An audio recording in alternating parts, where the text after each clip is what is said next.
What's up, everybody? Welcome back to the Basement Show. Myself, Cheeseburger, Ramon, and special guest Cap Santiago here.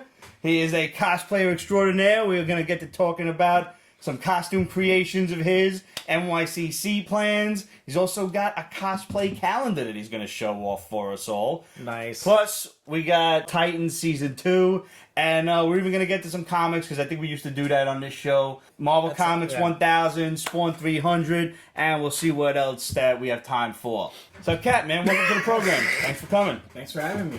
So now, you posted the picture of you in the Nova Prime costume. Yes. You made that whole thing. Yes.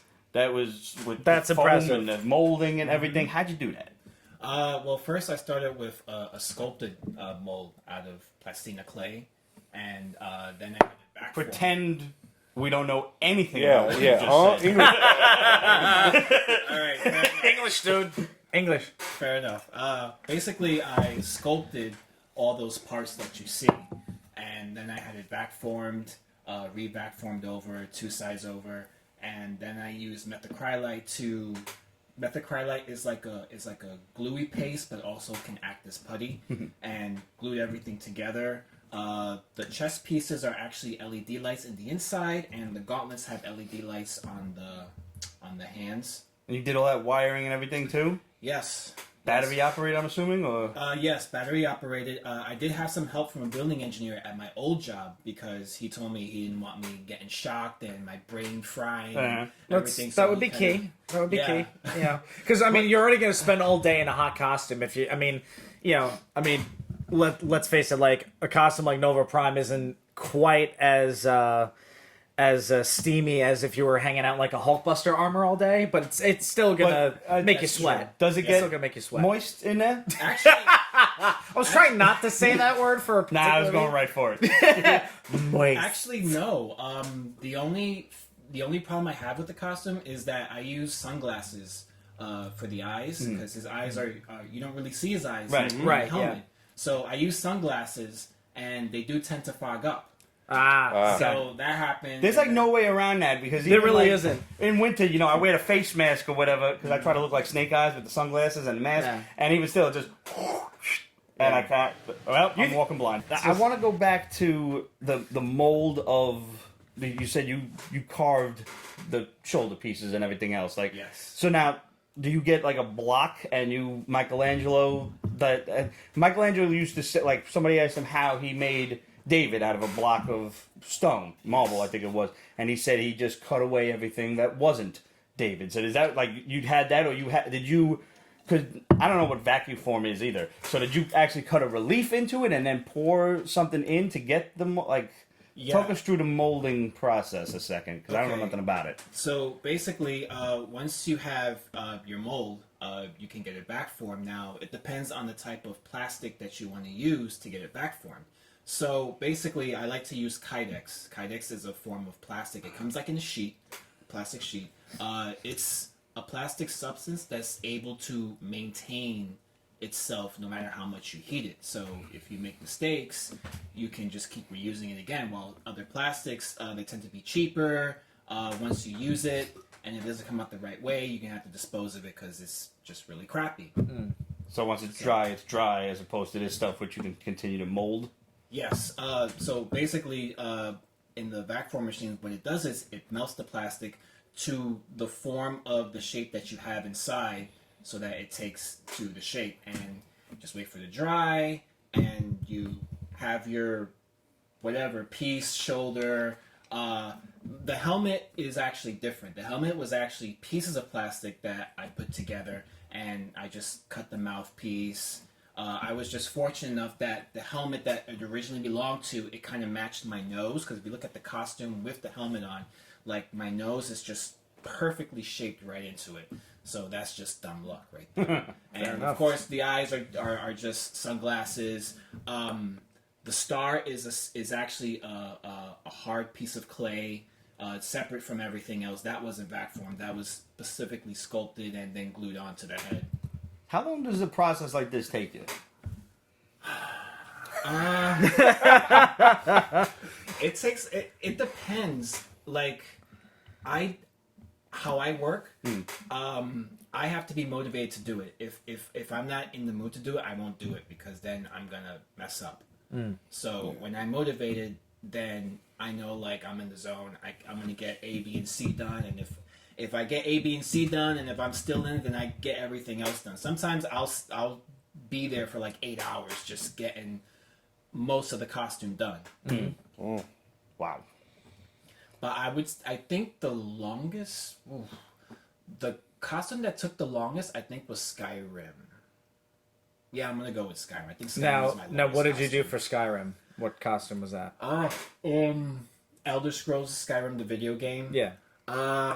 That was a huge process because the thing about video games is there's so much intricate detail with the swords, the shields, the helmets. Yeah, it's whatever. all super ornate. There's, So you're familiar with that? Yeah, I know yeah. of the game, but I don't know anything about it. games like that, games like Destiny, even the detailing of cosplay characters from like God of War, The Witcher, even like the iterations of Link from Legend of Zelda over the years. The costumes have become more and more detailed and more ornate because why the hell not? We don't have to worry about practicality. We don't want the character to look like a badass. So, like, you could do it and just wear the colors or something, or you can do it and make it 110% screen accurate. Yeah. Well, it depends on the person. Depends on the person that's seeing it. Right. You probably have an Uber fan that probably sees the costume. They're impressed. They get closer. They see certain things, and maybe they catch on. And your triangle is 2 inches off from the center. It's supposed to be 84 degrees, and you have it at 86. Yeah, those are the people I want to smack. Yeah, no, those people 100% deserve to get smacked. Yep. Like, well, you go home and you make it. That's what you gotta tell people. Yeah. You know? Yeah. Jay wants us to ask you about Star Striker. Oh, okay. Go ahead. What is it? What's Star Striker costume? Oh, it's Star Striker's like leather jacket, leather gloves, the boots. The boots are from Phantasma. Make all kinds of boots. Superhero boots, pirate boots, stripper boots. They make all sorts of boots. But that's their... They're probably pretty high priced, I'm guessing. Yeah, that's my next custom question. jobs. Like, how much are these costumes costing you? Well... Because specific clays, materials plastics, alone, like it's got to be up there. Yeah, I mean, it depends, because I do have friends upstate that deal in theater, so when they get supplies, they let me know if I want anything. They're putting in an order. You have a connection. I'll do cool. A, B, and C. That's dope. So I don't pay the market price for it. That's fortunate. Yeah, so I've been fortunate with that, but Yeah, because my friend Lori Gassy Designs, who she does costume designs, she also does no gimmick gear for different wrestlers and things like that. I was hanging out with her and my buddy Conrad recently, and she showed me I forget the costume that she did for this person, but she told me the price tag when she was done. I was like, oh, that hurt a little bit. Well, that's different because when you're doing a commission, it's about the time that you're putting into it. Yeah, it's more about the labor than it's the labor and the materials, not just the Do materials. you do commissions as well or no?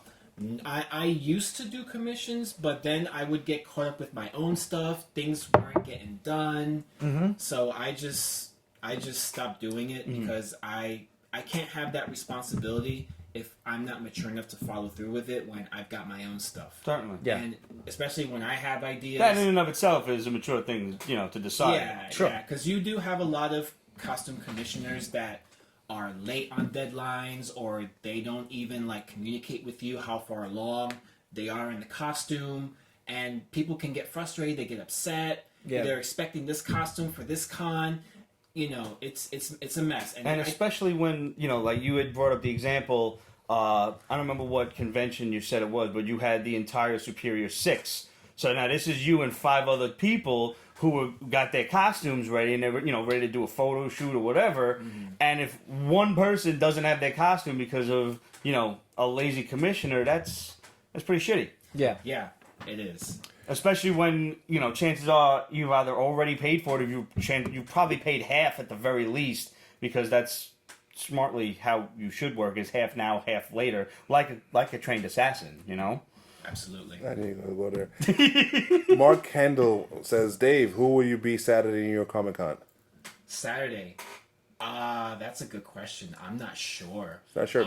Sorry, my main plan for New York Comic Con is groups mostly, because okay. I've done anything and everything at New York Comic Con.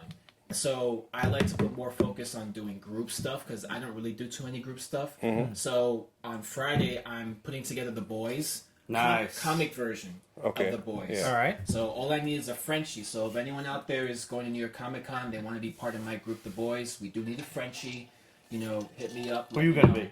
Butcher. Nice. I'm going to be Butcher. I'm going to work on my English accent and all that stuff. Nice. I do want to do the female Ghostbusters group, because I did Kevin a few years ago, and it was just fun because I get to just wear normal clothes. And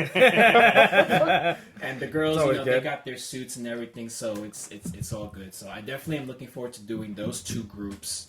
As far I as, bet that's how the Peter Griffin impersonator must feel. He's like, I get to wear corduroy pants. That's about it. Yeah. Well, I can't imagine he must modulate his voice to do that. He can't just accidentally sound like that in real life. Well, no, I'm talking about like him having to wear just the standard. Oh yeah, he just gets white to wear shirt. a normal outfit. Yeah, he gets to wear a normal outfit, but he just has to walk around in his voice the entire time. We actually have a connection to him. I met him myself, the real life Peter Griffin, and he is very good friends with Mandy Katana, who was on the Pete's Basement show just about a year ago back during the Mermaid Parade. Yeah, she's Lois now. Yes. Yeah, they do hot that. Lois. Yes, she does. Yes, she is. Very much so. Make sure to find Russ Brown and take a pic with the boys. Again, Mark Kendall. Oh yeah, we're gonna definitely do that.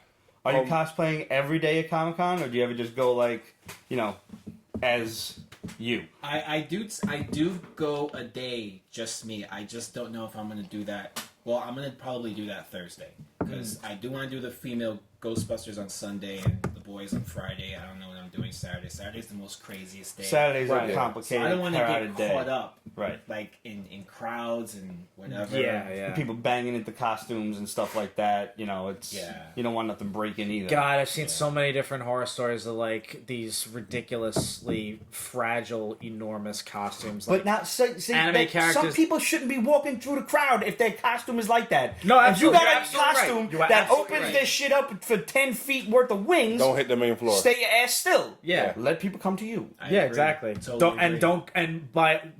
For the love of God, don't go on the main floor. Right. Yeah. You're obviously a very serious cosplayer and you do your own work, and that's kudos. Thank you. What are your thoughts on those that don't put a lot of work into the costume, specifically just over sexualize their costumes? Are you what's your feelings on those? If you asked me that question a few years ago, I would have probably given you a different answer. But in this moment, I'm just like, whatever.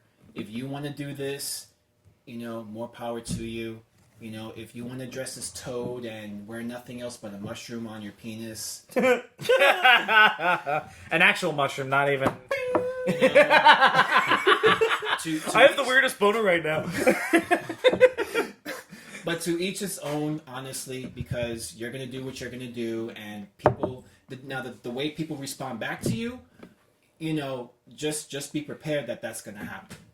I got this to say on that note, because I cosplayed for the first time only a few years ago, and I loved it. Okay. I had a blast, and I'll get to that in a moment. But I didn't really put a lot of effort into the costume; it just kind of worked itself out.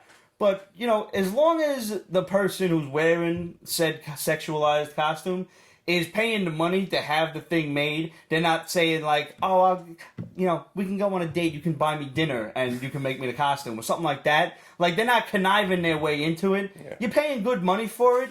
Who cares if you made it or not? Yeah. And I'm going to bring back a really weird, oddball reference for me to make for this, but back when fucking Sean Combs was still called Puff Daddy. Forget that Diddy shit. It's a stupid. It's a stupid name, Sean. It's a stupid name. Puff Daddy at least was fucking cooler. sounded like you smoked blunts all day with Biggie, which you probably much did. Nevertheless, when people was getting on him for not writing his own songs, you remember what he said? Don't worry if I write rhymes, I write checks. Don't worry if I make costumes, I pay for my shit. Mm-hmm. That's all that matters in this world. Absolutely. You paid for it, you paid, you requested honest work, you got it back. Yeah. And what you do with it is your business. Yep. People need to just shut the fuck up and move along. Yeah. Yeah, worry about yourself, worry about what you got. Seriously. That's another shirt. Shut the fuck up. Move along. I'm trying to avoid having curses on the t-shirt, much as I don't care. No, but you I don't do know the how comic to, style. Yeah, it's true. Yeah. I don't know how the website itself would feel about it because it's all about like charity shirts and stuff like that. So I don't know if I'd be crossing the line. I don't want to get the Peach Basement store thrown off the site because it's really doing well. Yeah, it is, and we'll have something else to add to it very soon. You won third place at Emerald City Comic Con? No. In Emerald City Comic Con, I won first in the FX division. Okay, Jay just said Hawkman costume won third place. No, it was first place, actually. Well, take that, Jay! Shame on you, Jay. I'm just saying, Now like, that- Ramon's now- got friends in the government. now He has that- your whole itinerary down right in Now front of him. that internet folks is what we call a legit flex. Now, I will tell you an interesting story about Emerald City Comic Con. When I did Hawkman, that was my first time ever doing Hawkman. That was my first time ever building wings. How was your wingspan? Was it 18 feet wingspan. fuck? Damn! Jesus, man. That's what I'm talking about. I trust you have a photo of that we can pop up. The box that it came in, because obviously I ship everything Yeah. to wherever it is I'm going. Perfect. Yeah. You should just go on a plane like that. No.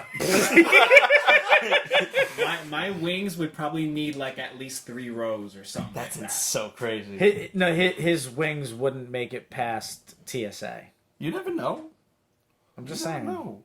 I'm just saying. Well, I mean, if they are weapons of mass destruction, it would take. Well, if somebody sits on one, there'll be weapons of mass Honestly, destruction. But with hey, wings like that, you could just be like, "I'm the air marshal for this flight." And you're like, Air Marshal. "He had wings, for God's sake! How was I not to believe him?" So go on. So my wing broke. Oh. On the way over to Seattle for Emerald City Comic Con.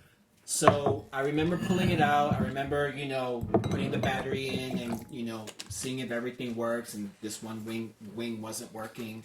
So I felt defeated. I just like, man, what am I going to do? What am I going to do? Even the judges, they came to see me last. And I just kind of played off, oh, yeah, I'm sorry, I'm still setting up, but these are the wings. I didn't show them the broken wing. I just showed them, like, the feathers, which is just, fabric that I just spray painted and put together. Like, this are the wings, it's like a big old sheet, Velcro, blah, blah, blah, whatever. This is the piston that powers the wings and everything. Yeah, I just need a lot of time to set up, blah, blah, blah. I kind of played it off, but... I had about 6 hours to figure out what I was going to do before the show started.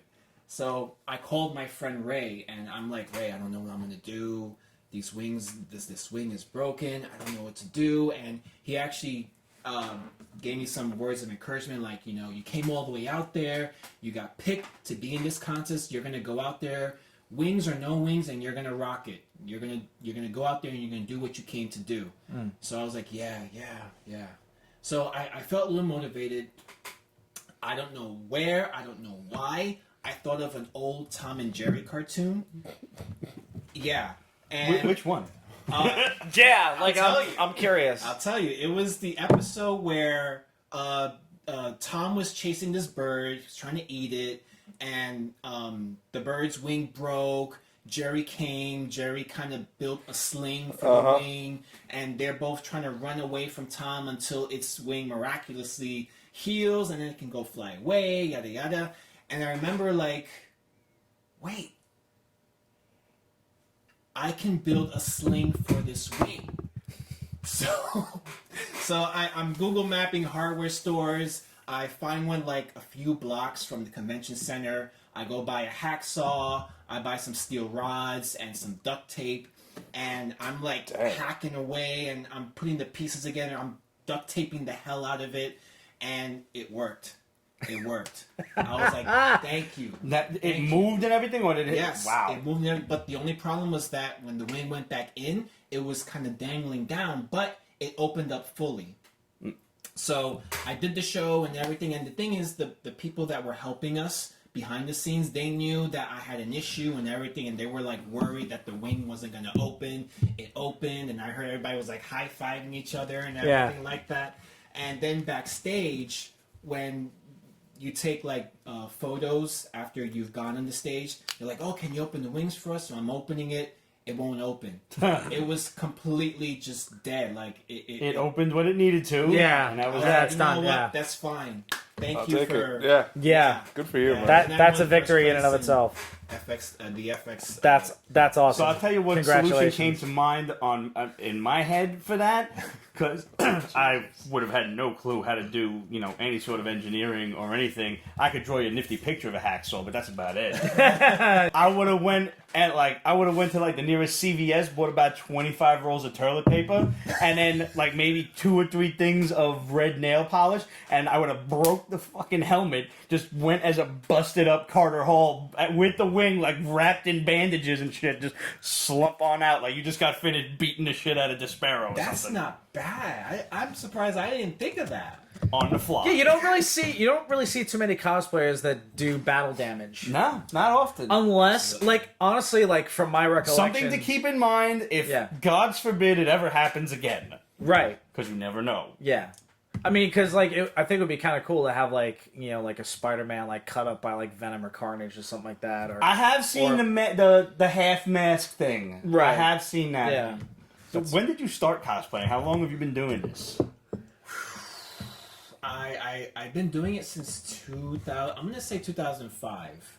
I've been doing it, but I was into anime at the time, so I was doing anime characters. I did Kanikuman Nisei, which is Kid Muscle.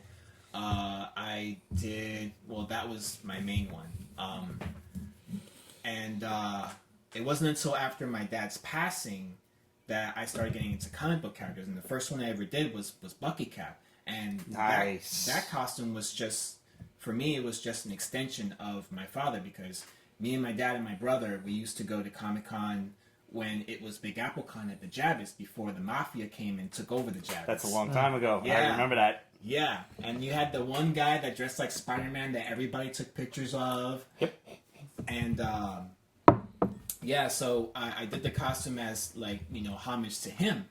And then from there on out, I started doing other comic book characters, but it was more based on my interests and what I liked and what inspired me.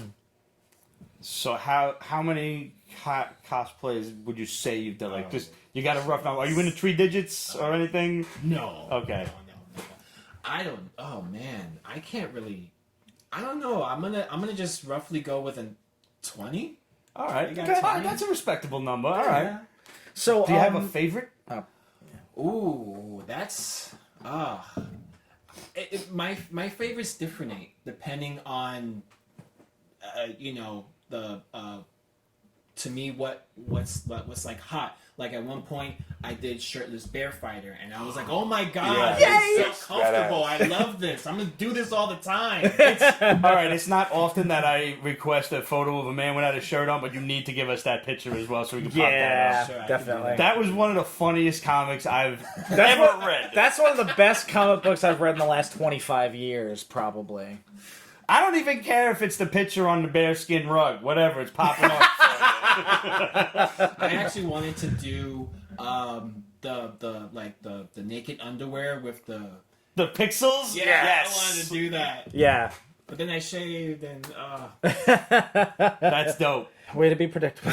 Smack them when you see him, Kate. It's fine. Yeah. I have to say, the first time I cosplayed was, I don't know, about 4 years ago, give or take, and I went as Tony Stark.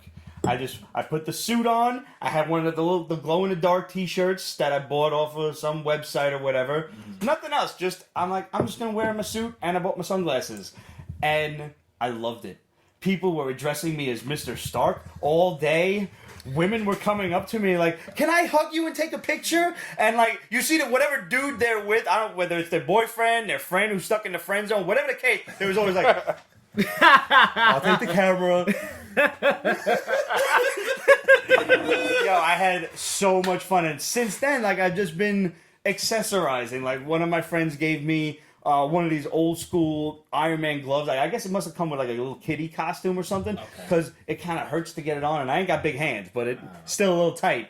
But now they got, and I've seen it for a few different prices, so I want to see one in person. I need the Infinity Gauntlet glove. Yeah, that they the made. Iron I just Gauntlet. I don't want the Hasbro one that's like, gigantic for Thanos. No, you and want then they the just actual- recolored it red. I want one that's actually fit for a human arm. And as soon as I find it, I'm hoping I can get that for NYCC this year. Okay. That's my plan. I have yet to, but I want to. The only problem is that the ideas I have are pretty elaborate, and my You budget gotta just start hasn't simple, allowed man. for it. Start simple and then Yeah. build from there. Yeah. Definitely. And I'm talking about I've done one costume, so I Right. don't know, but I'm just saying. And I never thought I was gonna have that much fun doing it. I mean, but I had such a blast. The one thing I would have wanted to do would have been, if I actually got into better shape, would be to do like the shirtless Iron Fist type of thing with the No, tattoo you or have whatever, to do but- Lord Raptor, and that's No, it. I'm going to. You're not allowed I'm to going do to. anything until you do Lord Raptor. See, if you all want to right. go complicated, I'm gonna be a pain in the ass. You Oh gotta yeah. do Well, Raptor. it's that, and also I want to do a Destiny cosplay and be a hunter character. I don't know what any of that means. Basically, like the Pretty hunter good. character is the rogue of the three Okay. different class types in the game. And But he wears a hood, and it's all like it's not even like really a lot of armor pieces. It's a lot of like armor leather and capes and shit. And Relic Lord, Yeah. I have in fact thought of trying to find a briefcase that I could put like the helmet and the two gloves or something in. I have thought about that. do like the iron briefcase from Iron Man 2. That's what I'm trying. Yeah, Yeah. But if Like, I'm that going would to be do sick. the iron briefcase, I'm going to want it to transform into the armor. So I got to keep things simple. You gotta get the race suit though, because he had it when he had the race suit. Yeah. Yeah. So I mean, if he's right, if I'm going to do it, I have to be, got to do scene accurate stuff. Just get in touch We've- with Kyle Busch or something. We've I been don't know. trying to get Ramon here to cosplay Yes. the Kingpin since like the Pete's Basement show first started. I shaved my head once. It's weird. We all got fucked up leathery. shaped heads, man. Yeah. I got 2 different dents in my head, man. Also, I don't own a suit. So the first suit I'm going to own is this all white pimp looking one. Fuck yeah, dude. You go right to I'm talking to Bloomingdale's, the get wrong yourself a people. nice linen suit. I'll buy you the shit. I don't care. I'll even buy you the cane to go along. You got a cane. Dude, all right. can't take that. I know, you I can't will take that. make you. I will make you a deal right now. If you do the Kingpin, I will do Rose, or the Rose. I was about to say Rose Yeah. from Street Fighter. So I'll Oh, wear the that's matching awesome. suit with the fucking mask. That's I'll his do son, it. right? Yeah, Yeah. I'll do it. Maybe next year. In other words, go scratch your ass. Pretty much. So now you have something to debut for us this basement show. Yes. You have a cosplay calendar. Yes, sir. Yes. How does one go about making themselves a calendar? First of all, Well, I started off with Men vs. Cosplay, and they did a calendar for a few years. And Annabelle, a friend of mine, she ran the whole thing. She organized it. She knew photographers. She knew that the community would come together to get a male calendar out because there wasn't really a market for it. right? I mean, everybody thinks cosplay calendar. You're thinking All tits. chicks. Yeah. Let's be honest here. Yeah. But she really opened the door for us. And that's pretty much how it started for me. And then I kind of branched out, and then I was in Rescue Men USA, which is a calendar featuring men from all over the states, well, 12 of us, but that dedicate our time and our passion and energy into animal rescue. Oh, that's cool. Yeah, so You do that shit in your spare time? Yeah, I do that in my spare time. I'm a salute for that and Yeah. shake your hand because I find animals far more important than human beings. Without a doubt, Yeah, I have totally to. I have agree. to agree with that Yeah. completely. That's really awesome. So, like, let me sidetrack for a second. What does that involve? Well, I started volunteering first, and I did that for maybe about 7 years with Angelical Cat Rescue. So, basically, what I did was I went to a site and I helped socialize some of the cats that were at that site, get them ready for adoption, nice. and they get adopted. Then I actually started working for the ASPCA in their kitten nursery as an NCG, which is a nursery caregiver, and then I worked as a medical staff. Now, the reason why I jumped to working medical staff was because I actually rescued a cat in Riverside Park in Manhattan. I named her Wednesday, and I was trying to get her set up with all her shots and everything so that she can go get adopted, and she died 3 days later.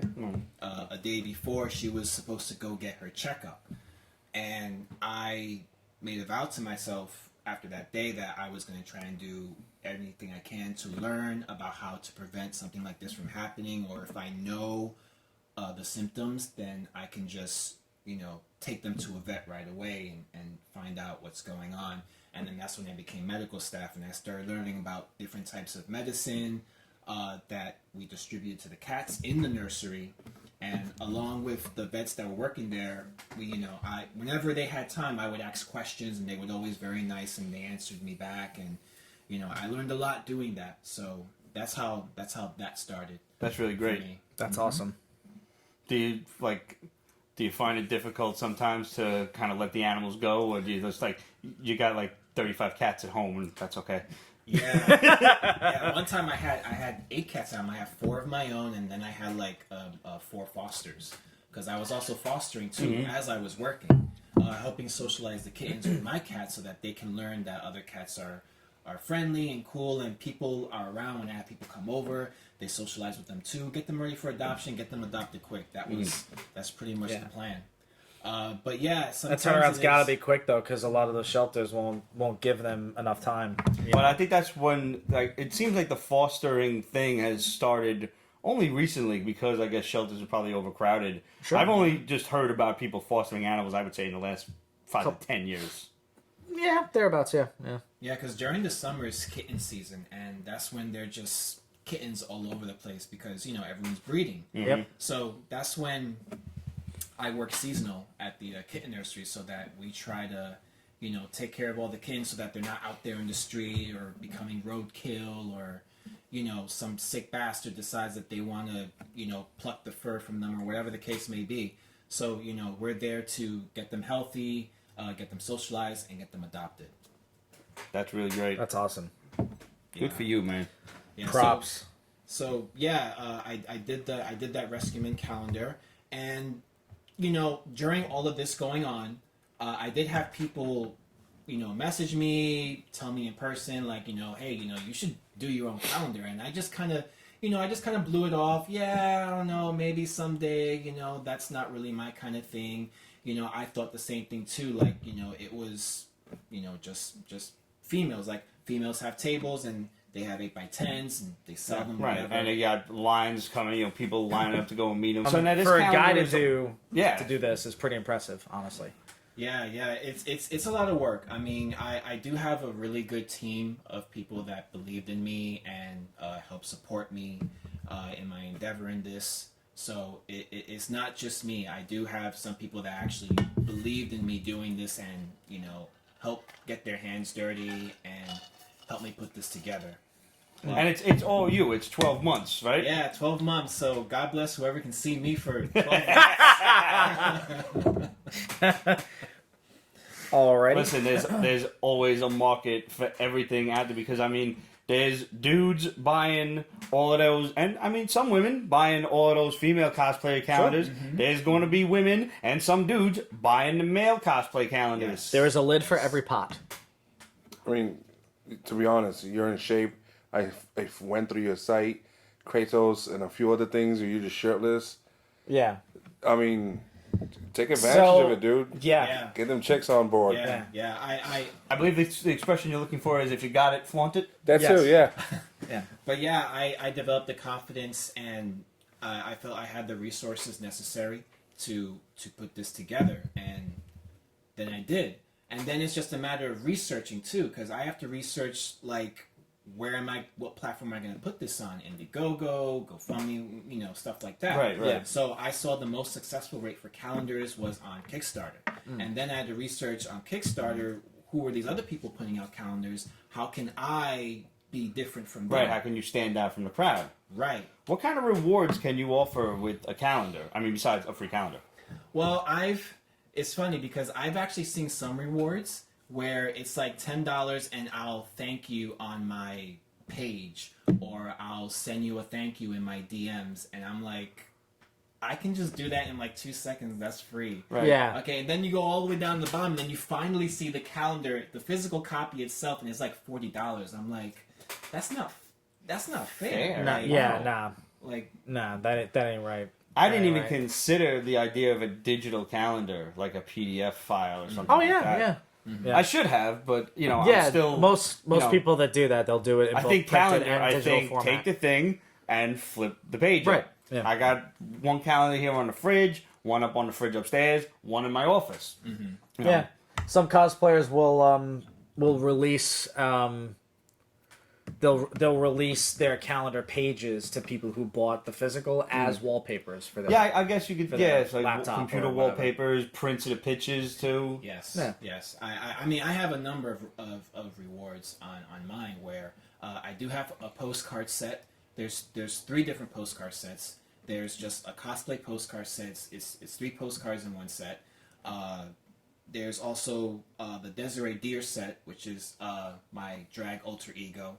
So I have that, and then I have the Cap Got Nude set, where it's just a nude set of photos of me, which I've done for the first time for this calendar because I've never done it before. And I figured, you know what, if I'm going to try something different, I'm going to do it for this. I'm going to ask the stupid question right now. Now, are these All right. what There's you no would such call thing as a stupid Instagram tasteful nudes, or are we finding a new place to hang a shield? Well, I can... This is the Pete's Basement Show, folks. Welcome to the show. No, there are no Franken beans. And the spit take. Yes. You bring here one more for just for that. Yeah. No cash and prizes. It's very, very tasteful. It's very classy. I'm actually very proud of them. So All right. I think people are going to be pleasantly pleased with them. I'm sure everyone's going to love it. Awesome. Sick. Very So cool. now, have people seen the other images of the calendar? No, there are still a few images that are being worked on at the Okay. moment, and I'm not completely funded yet. Okay. So once I'm completely funded, by that time the photos should be done, and then I can start getting. So this Kickstarter is still on right now. Yes, if you want to type in the whole name, it's called the 2020 Cap Allender. So that's THE the 2020 and in parentheses CAPALENDAR Cap Allender. Nice play on words. Yeah, and I do have another. I do have more rewards besides that. I do have the digital, as you mentioned. I also have where I also send a thank you, and I don't put it in the back of the page. I don't put it in the middle. It's going to go in the front. It's going to be in the front few pages. Nice. That's Anywhere cool. there. So if I guess a name in there contributed. Yeah, That's because cool. I don't feel like anyone that's contributed or supported me, they don't belong in the back. They belong in the front, and then you can see my face as much as you want. Whatever like- the case may be. I like a good that. attitude. That it's a really great approach because you're not seeing your face on print if it's not for these people. Absolutely, and yeah. that's my thing about this whole thing. Yeah. And then also too, like if you get one of the other rewards, you get all that stuff too, and I'll also autograph and leave a personal note on the month of your birthday. Oh, that's cool. Nice. So I definitely like showing my appreciation to everybody that helps donate to this, makes it possible, and hopefully maybe in the future we can have more gentlemen putting out calendars with some great cosplay content. We'll have to do a Pete's Basement cosplay calendar. Listen, I've actually always wanted to do a Pete's Basement calendar. I will be the first one to admit it doesn't consist of us in the slightest.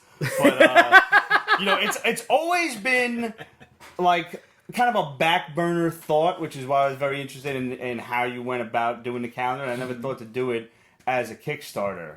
So that's Yeah. really interesting. I mean, because I obviously don't have the money to do it myself. Because if not, I would have done it printing's myself. stupid expensive. Yeah, to get it printed and then to get it shipped. Because I calculated the shipping for everybody that Within the rewards and everything, right? Yes. Yeah.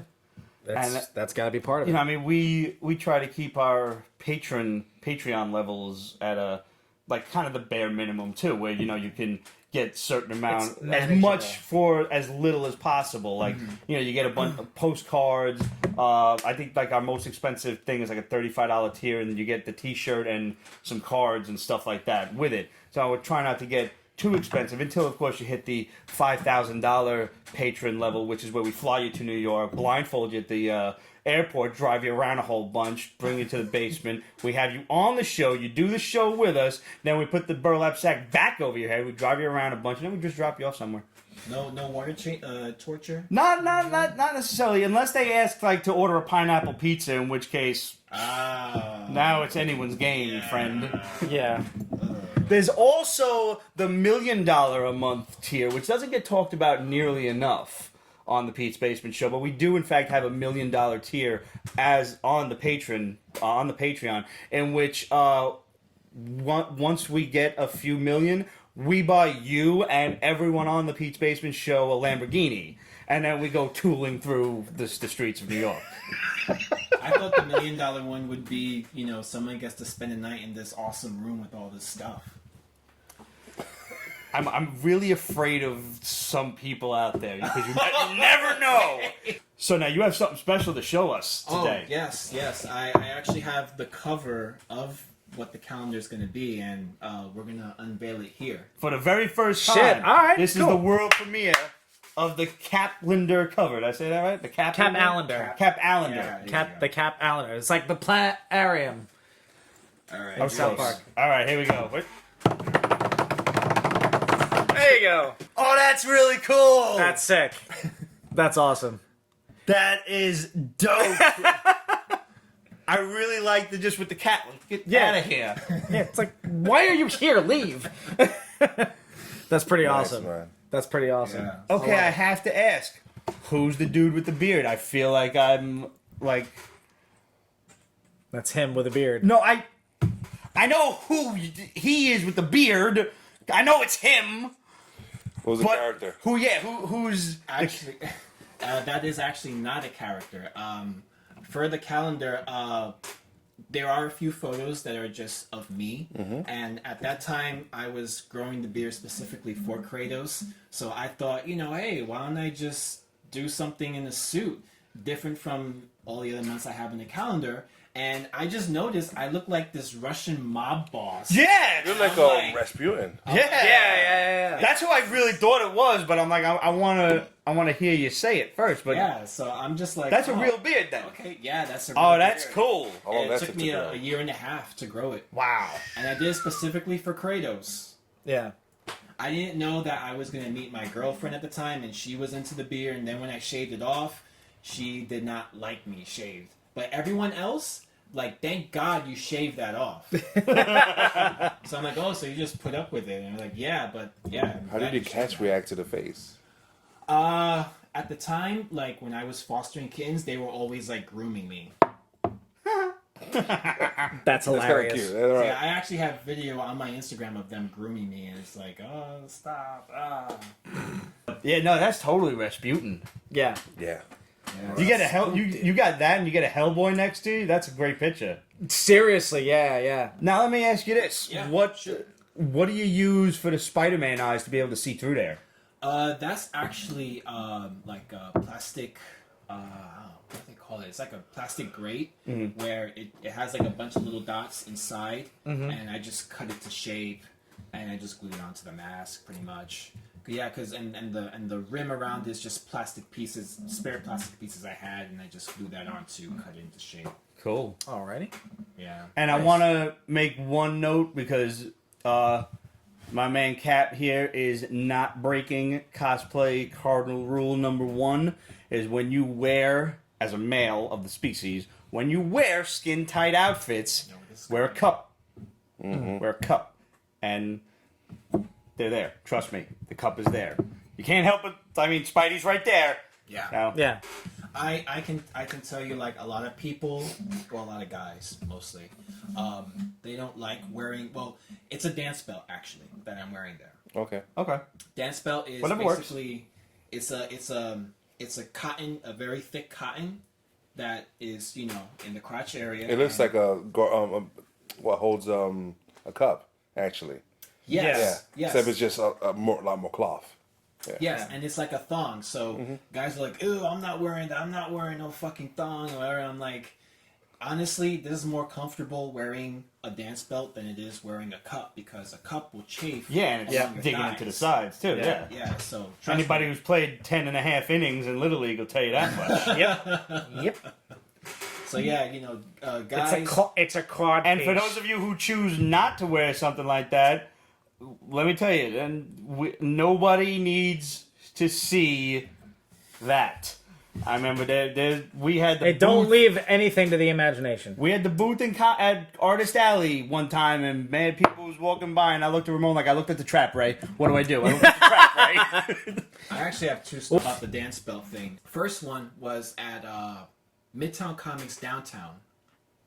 There was some people filming there for a Comic-Con documentary. Okay. And there was a guy there dressed as Iron Spider, and he didn't have anything underneath there, and it was getting hard. It was getting hard, yeah.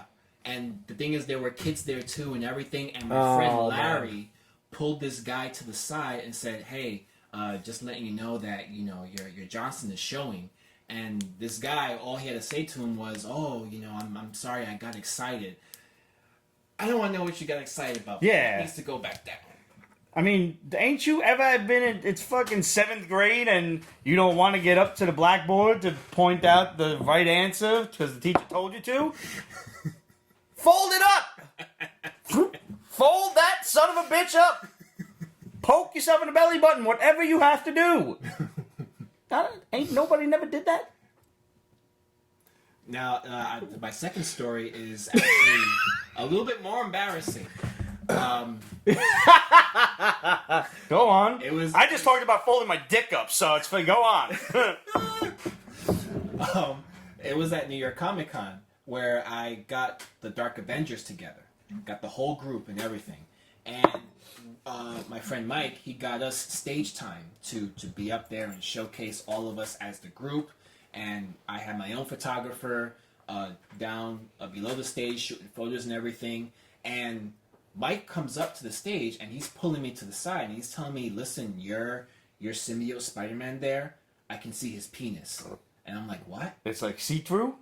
Well, the It's tight. It might as well be the see-through. tracing Uh-huh. of it, Yeah. you can see it. And I remember speaking to this guy the night before. I was like, "Listen, do you have a cup? Do you have a dance belt? Do you need one? I can lend you one. You know, it's fresh out of the wash. It's dry. You sure you don't need it?" He's like, No, I'm good. I don't need it. I was like, "Okay." And now, fast forward to us on the stage, I'm getting pissed because now Mike can't put these photos on the Marvel website Right. because his penis is showing, and he can get in trouble for that. Yeah. Sure. So I'm telling him, "Listen, can you like do a spider pose bending down and Something you know, to conceal yourself. yeah. So after that was all done, I told him, "What the hell was that? I told you if you needed a cup, if you needed a dance belt, whatever, let me know. Why did you come here without that?" He was like, "Oh, I didn't think it was a big deal. I thought it would be fine." No, just don't think it's fine. Like, come on, cover that sucker up. Pull a fucking, what's his name, from Silence of the Lambs Buffalo at the very Bill? least, Yeah. you know? Tuck it in. Tuck it away. Yeah. Do something. That's Tuck- awful. Tuck and roll. Yeah, so. Ta-da. Yeah, pretty much. The banes of male cosplay. And like I always said, if you're wearing a tight outfit, It's the only reason why I well, haven't. fix yourself properly. How many more days does the Kickstarter have? Starting tomorrow, I think we have only 16 days left. Okay. So, guys, if you want your Cap Allender, I got it right that time. Your Cap Allender, get on the Kickstarter, contribute. You're going to get one. You're going to possibly get an autograph. You're going to get a PDF file. You're going to get all sorts of awesome things. Dude, thanks for Do coming it on the program. now. You're going to stick around, right? Yeah. All yeah, right. sticking Awesome. around. Awesome. So, this week saw the debut of Spawn 300. It has been, I think, what was it? 16, 17 years? When did Spawn come out? 91, I think? Good one. Thank you. I think I was in about 5th grade when Todd McFarlane dropped that, and everybody went wild. I mean, it was it was Image's debut: Savage Dragon, Spawn, Shadowhawk, Youngblood, etc. Wildcats. Yep. Gen 13. So I haven't read Spawn since about issue 25, I think. But I periodically pick stuff up, especially when Todd McFarlane comes back and does the covers. Like he was doing all the Spider-Man homages for the last several months leading up to 300, and he was doing. He did the 300 cover. He was doing because he was drawing Spider-Man at the time.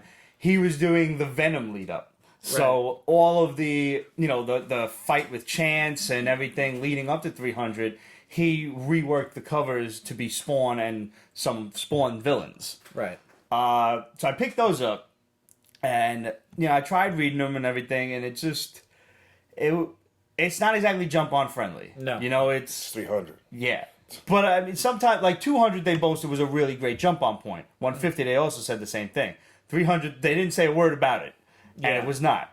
It was cool for I guess there's a lot of Spawn nostalgia for me at least because this issue for the cheese down because we're gonna spoil it right now. Sees the return of the Violator, and like a jacked up, roided out Violator.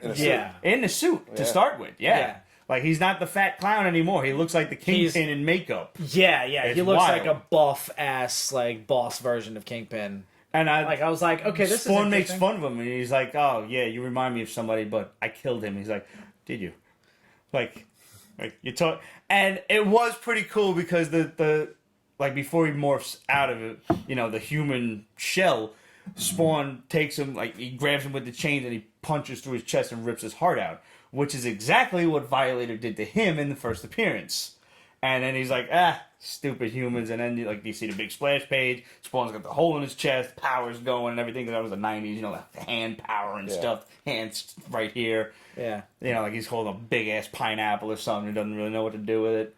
And he's like, who said anything about being human? And he said, I don't remember what he said, but he said something to that effect. It's there's no human thing going on here, and then he just morphs into the Violator, and I was like, hey, cool. I don't know. I think it was I don't know if it was issue 1, 2, whatever. It was a cool little scene.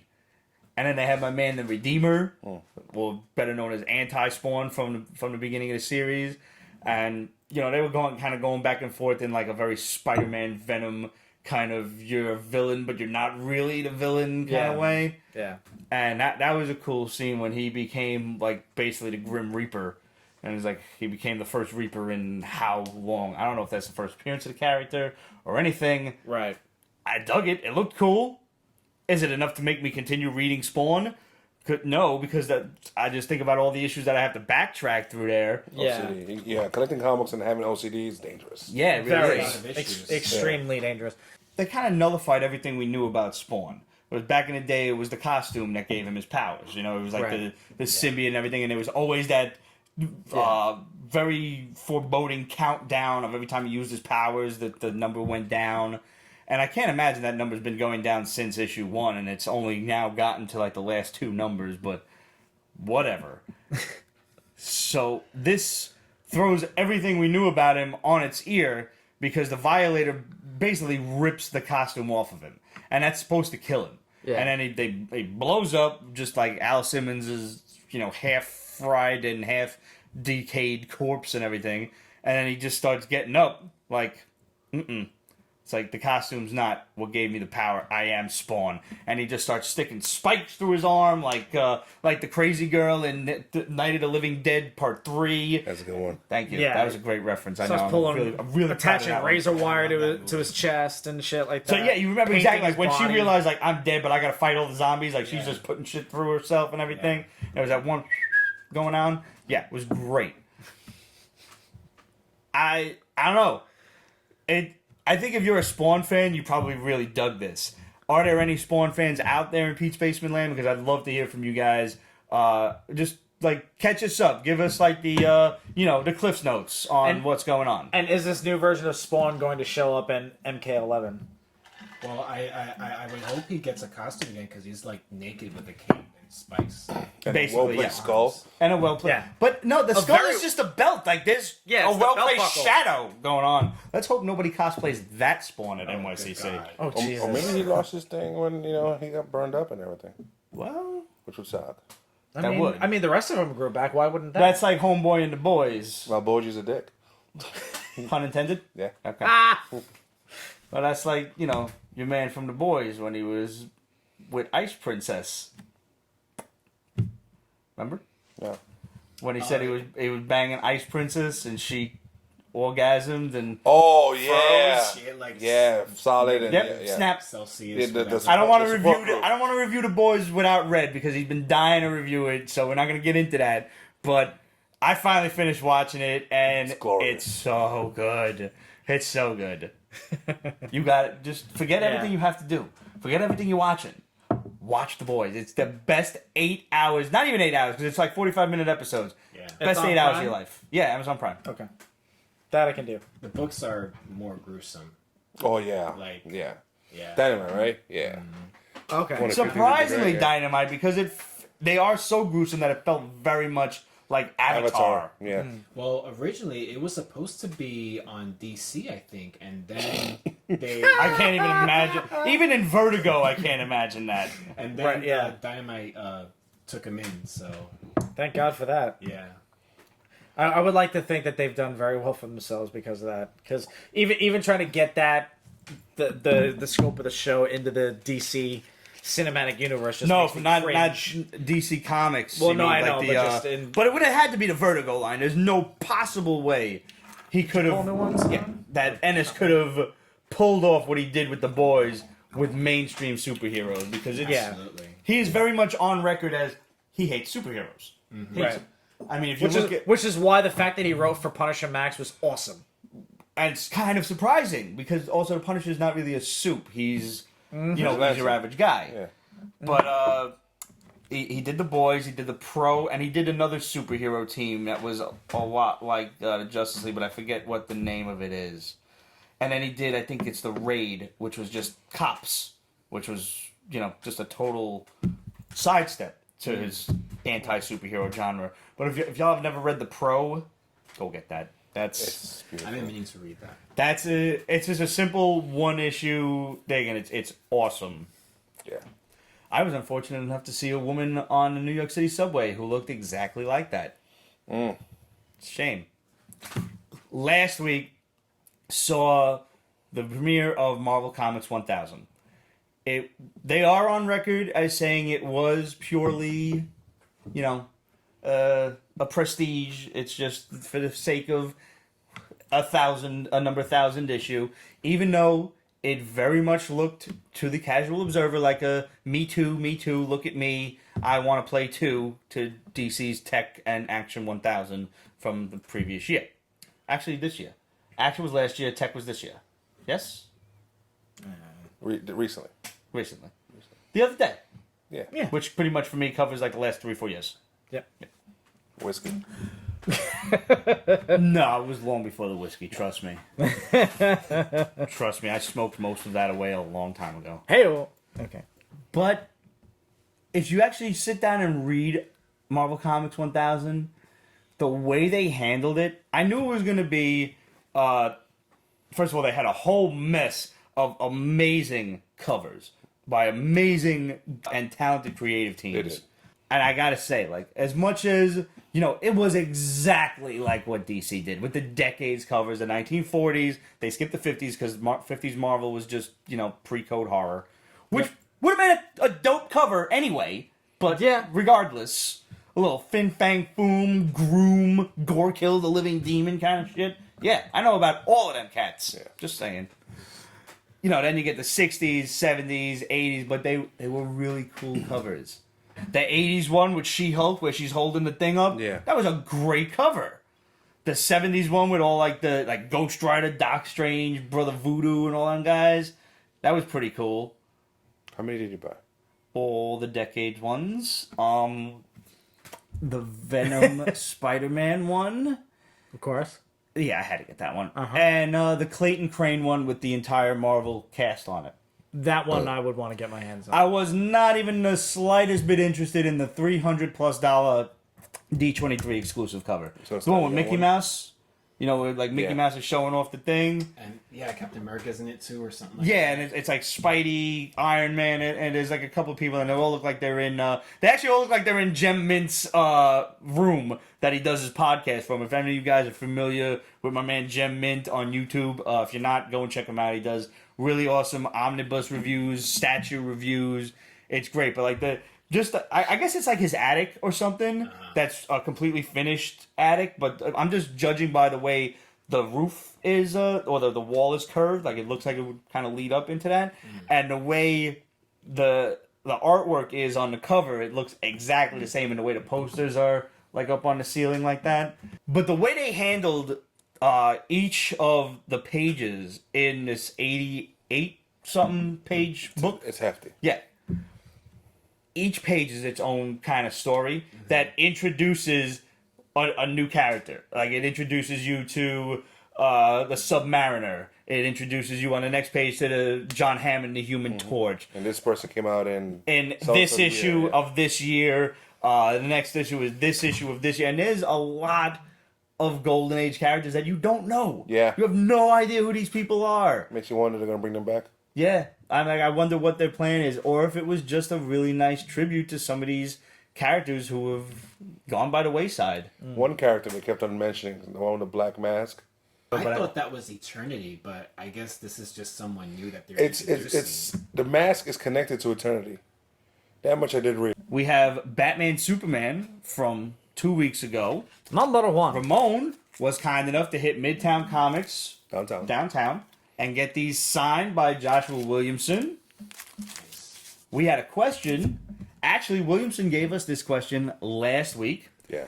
The question was, where did Batman and Superman first learn each other's secret identity? In the comics. Where within the content of the story did they first learn each other's identity?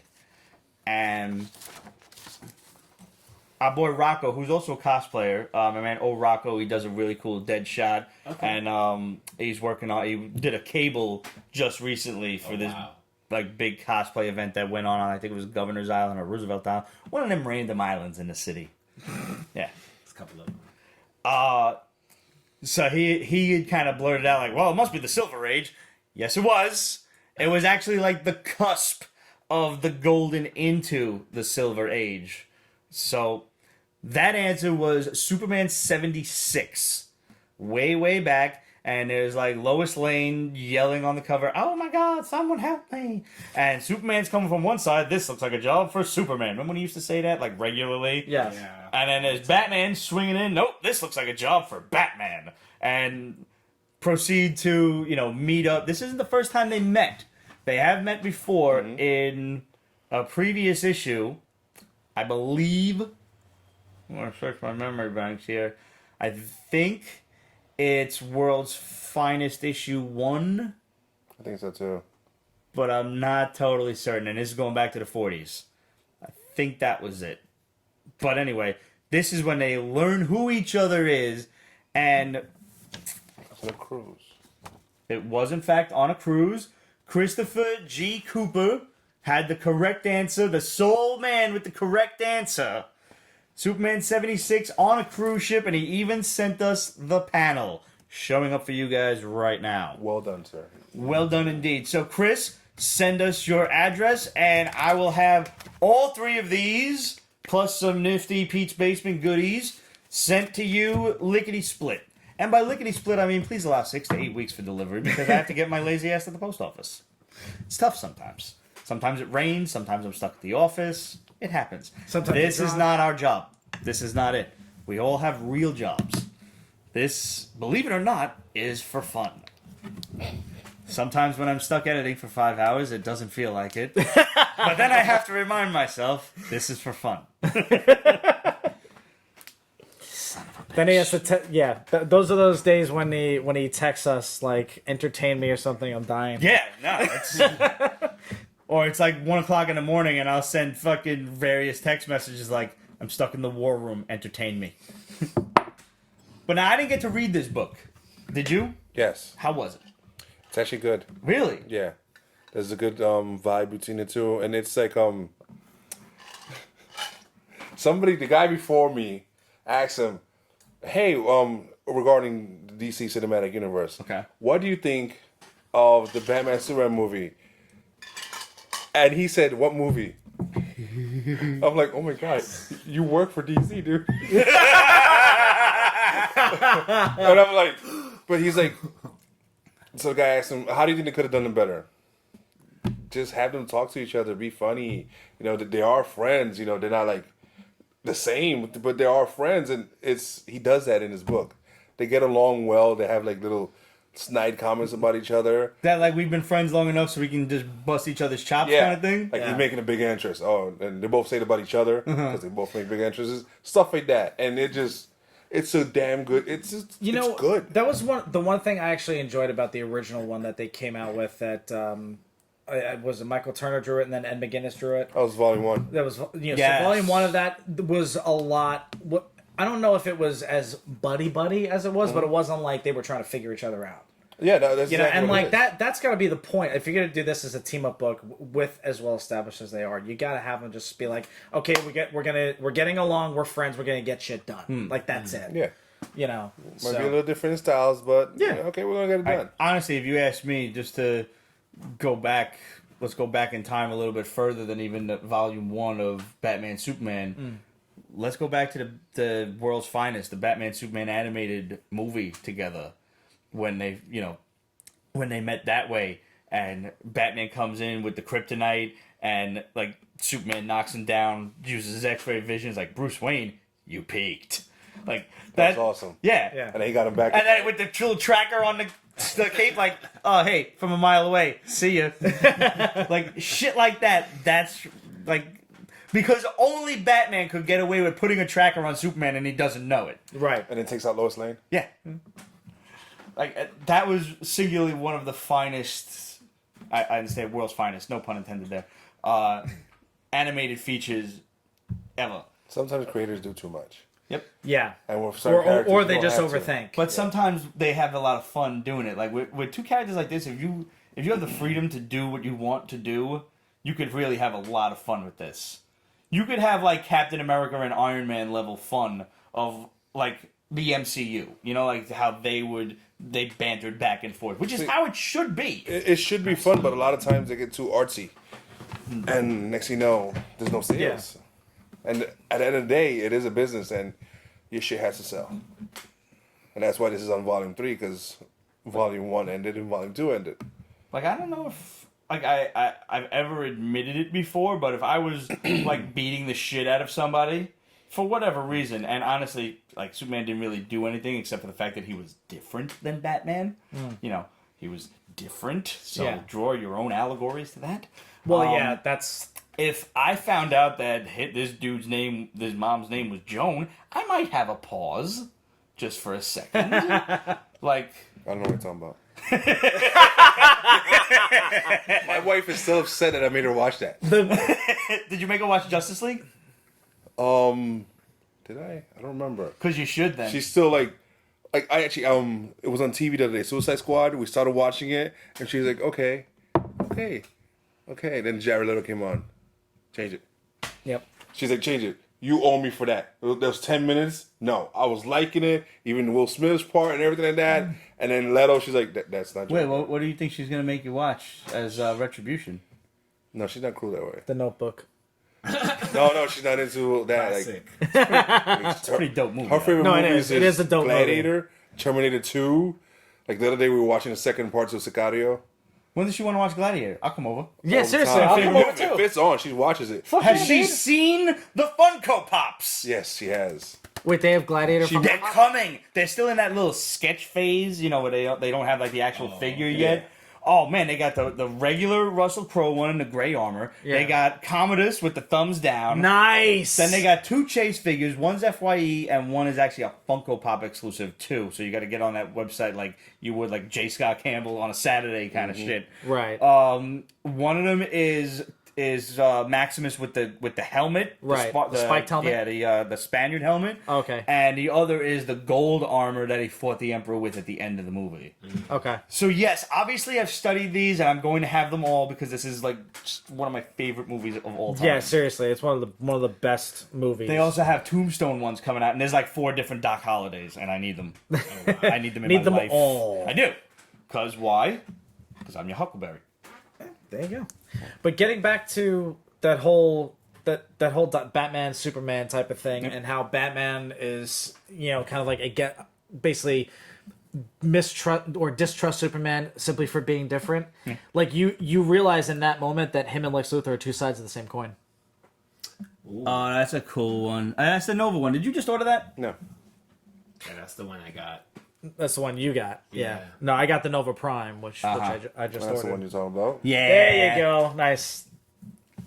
The Doc Holliday I mean, while stuff. you've got all of these, you might as well just send them to me so I can pop them up on screen at the appropriate moments. I'm just waiting when they'll come out with Legend Funko Pop. They haven't Dude, done that they yet. gotta You're do right. they gotta do the Devil $20 one. He's got to be like an oversized kind Yeah. of guy, like the Yeah. Voltron or the Balrog or something. Yep. That's true. And that's the beauty of these little stupid figures is they're so simple. That's There's fucking nothing Tim Curry to at his them. buff, dude. He was jacked for that movie. That couldn't have been all him. I think that was a muscle suit, honestly. I Maybe- hope yeah. so. Tim Curry's not a big dude. No. I mean, but he was fit as a fiddle though back then because it was a couple years after they did Rocky Horror. It was the 80s. A lot of people were doing cocaine, so that helped him a lot. I just not finally saw hungry. Rocky Horror. Thank you. I've never seen it. I finally saw it at a wonderful age of 39. A lot of close-ups. I didn't care for.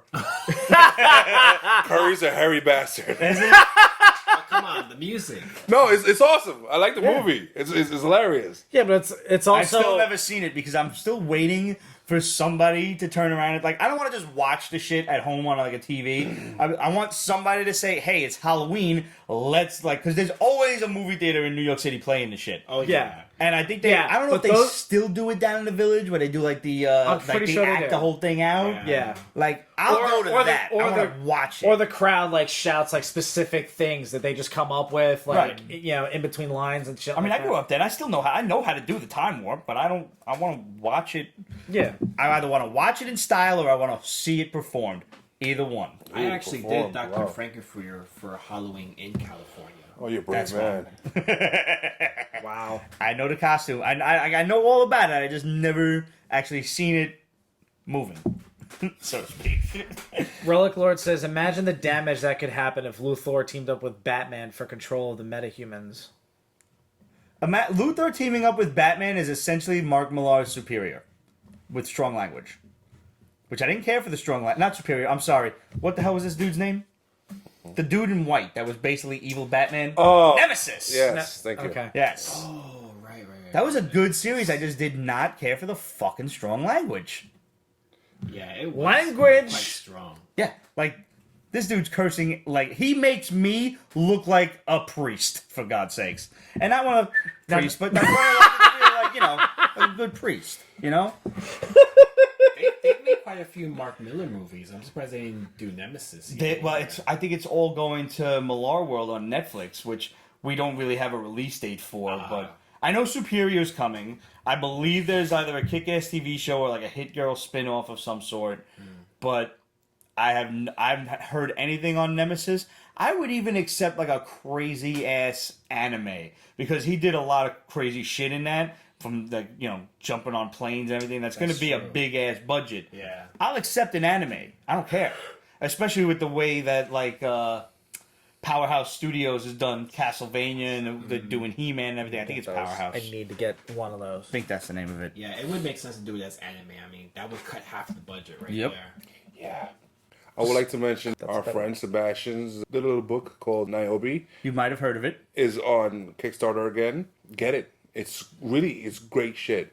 He gives a lot of stuff for what you pay on Kickstarter as XP. I have jumped in on every one of Stranger Comics, Niobe, She Is Life, and She Is Death Kickstarters.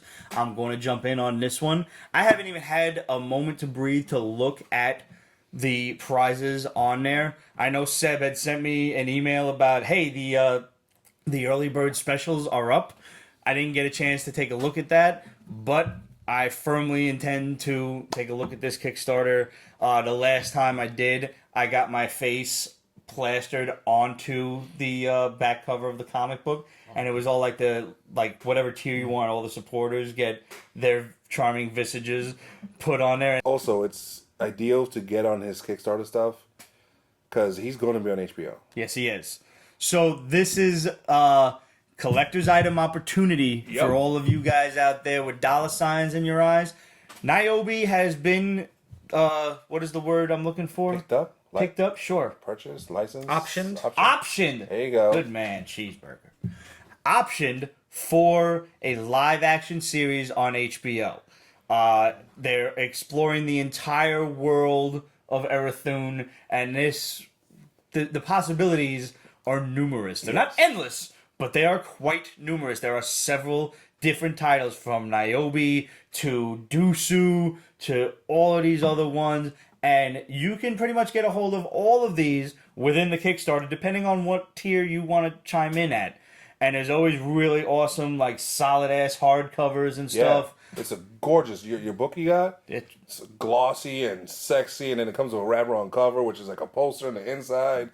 The Niobe Kickstarter is going to be awesome. It's going on right now. So go on Kickstarter after you're done searching for the Cap Allender. I said it right again? Yeah, you got it. And now it's in. Now it's a science.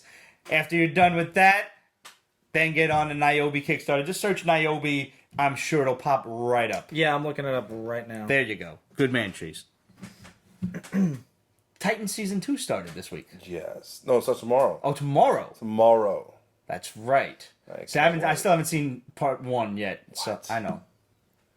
I don't have DC Universe, man, and I'm not getting it until I can get it on my PlayStation. I'm not going to sit... I refuse to sit there and either hold my laptop... not my laptop, my iPad in front of me, or watch it on in my computer desk like I'm sitting at work or something when I'm not working. Yeah, I can't watch anything on an iPad or phone. My computer's connected to my flat screen, so I'm good. That's some otherworldly science that I don't know about. It's HDMI wire. That's it. Yeah, but it's too far away, man. Everything that's come out on the DC network has been great so far. Mm-hmm. I've heard nothing but good shit. But the problem that I have with it, like, it's good. Yeah. Disney Plus is, when it drops in November, it's basically system-wide. You can get it on PlayStation, Xbox, Apple TV. You're just your smart Blu-ray or TV just by finding the app. It's ready on anything and everything. DC Universe dropped and it was on Apple TV, and that was it. Like, it wasn't on. It only just got to Xbox. It's not on PlayStation yet. It's ridiculous. Like, how do you have such an exorbitant library of stuff? And it's stuff that I want to see. You've got the entire Batman animated series. You've got Super Friends, Justice League, all of this stuff. Unlimited, all that good stuff. Yeah. Plus, like, the Hanna-Barbera stuff and whatnot that they own, all this stuff. DC's animated movies, which are sexy, stellar. Absolutely. Yeah. But it's not readily available to the public. Like, I don't want to jump through hoops to go and find this. Hopefully when HBO Max comes out, or Black, or whatever it's called, it'll bring along the DC universe along with it. Because it's all AT&T, which owns everything, and Here's Warner Brothers DC hoping. World. Hoping hard. Because DC Plus is coming out swinging hard. Yeah. I already signed up for Disney Plus. For 1,000 years, it seems like. Yeah, they had a special this past week. You had to go on d23.com. Become a member. And become a member for free. Completely free. They have gold memberships that you could pay for, but there's really no reason to do that. Unless you plan on attending D23 in the future, no reason to spend any money on that. And then, once you're a member, within like a half a day or so, they send you an email, or if you're sitting there just reloading the website, you get an option to redeem like this coupon. And you get you get Disney Plus for 3 years at basically like $4 a month. So it was like $140. All that content, $4 a month. Yep. I signed up immediately. Yeah, nice. And if there's an option to get, Hulu and everything else after that, yeah, I'll jump on that after. But right now, I'm like, I'm good, man. The other thing is ESPN Plus. I don't care. Yeah, Sports. so it's really Hulu what you really Sports already ball. missing, Yeah, I don't, I know you got to like throw the touchdown and then run the bases for the home run, and hopefully you get a swish in the Whiskey. 3-point range. Can I? Can I smack him? Can I smack him? I would played probably every just watch sport MMA. around. Well, I would just probably watch the MMA. it's exclusively on ESPN Plus. Oh, is it? Oh, you act? Oh, really? A lot. There's so much now UFC stuff on ESPN Plus. Oh, I didn't know that. Every Saturday there's something going on.